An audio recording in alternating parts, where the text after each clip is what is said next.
something else that you revamped this year and relaunched, because you said that you came out here with an intention, a specific project. Yeah. And you are now venturing back into that, and you changed it a bit, right? A little bit, it was yeah. before. So what we're talking about is We Are Human. If you could give us a brief description summary of it. description I'm of always what that rebranding this thing. No, too. yeah, it's cool. No, I love it. You gotta love the change. We Are Human is like really just like it started as a podcast back in the pandemic. It's, you know, talking about human experiences, how we like, you know, reflect on those experiences, what we've learned about them, and just like conversations about our lives, you know.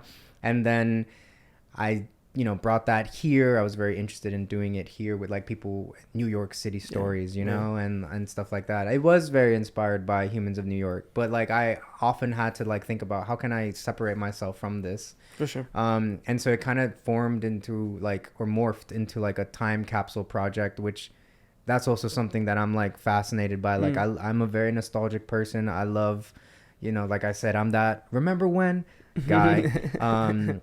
And I want to capture someone in a moment and, you know, kind of just document how they're feeling in that time and in that space, and what they're going through, what they've been able to acknowledge that they've learned about themselves, what they're hoping to learn. And like I'm incorporating an element of like shooting it in a place that is special to them, so that way that they can always have a picture of them or a photo of them in a space that means something to them. And maybe in 3 years, like it won't even mean nothing to them, but like in that moment it did. You chose this place, and it's very cool. And so like the whole tagline, or like if it was like a hashtag to incorporate with it, it's very much like somewhere in New York City, right? Like we're somewhere in Park Slope, we're somewhere in Brooklyn Heights, we're somewhere in Bushwick. Like it's a place that's a cafe, a park, wherever, like an intersection, you know, that is special to someone that for whatever reason, whether it was school, a relationship, where they first moved, when they moved to New York. And yeah, it's just a short like audio recording and a little photo shoot using film photography, because that's what I'm using these days. And I'm very excited for it. I'm very excited to do some more. I just finished like the first batch of 10 episodes. 10, wow. So I gotta keep going. Like I can't stop. You know, you have to. That's the way to do it if you really believe in it, you know. And even on the days where it's like, God, nobody's even like looking at this, you know. And I've learned to put a lot less pressure on myself, because when I was doing it in a podcast format, so like honestly, kudos to you. Like it's a lot. It's easy. A lot. And that's why like, I have a team now. There you go.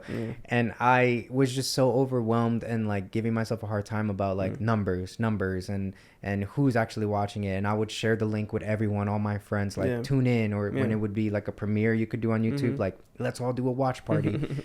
I was like, I don't want any of that anymore. Like I'm not sending the link to anybody. If you're interested, check it out.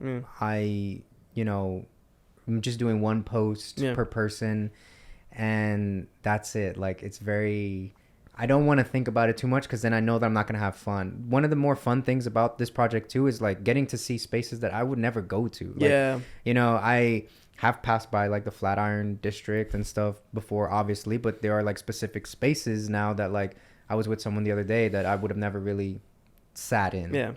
Or, you know, going somewhere to Chinatown, and it's like I would never willingly make the time to go to these places because I don't know about certain like hole in the walls or whatever. And so the fact that I can experience this with someone that is so enthusiastic about the place, it's very like wholesome and exciting. So I do love that too, that element of the project.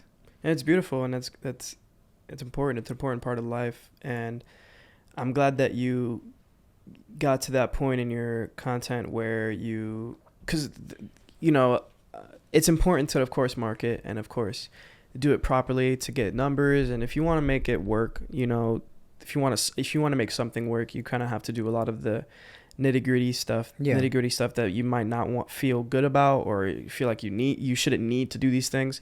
But there are projects where you don't have to do any of that. Like, you can really make it about what you want to see. And I think oftentimes those kind of shine through more than anything else, because it's truly where your passions are.